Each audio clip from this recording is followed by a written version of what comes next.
Mana hozir 12 voltlik 10 amperlik blok pitani ulanish jarayonini videoga olib ko'rsatamiz.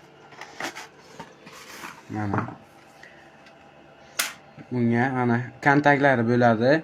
N degan joyi 220 plus minus bo'ladi. Keyin ikkita plus, ikkita minus va u yerdaga bitta zazimlini bo'ladi.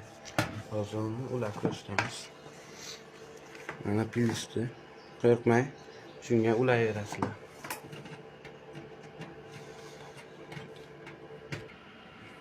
Mana ulab oldik. Endi chekka tiqamiz 220 ga.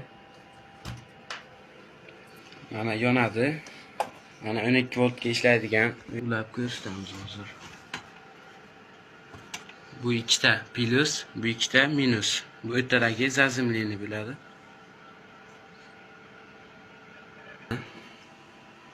Ishlaydi, bemalol ulasalaringiz bo'ladi.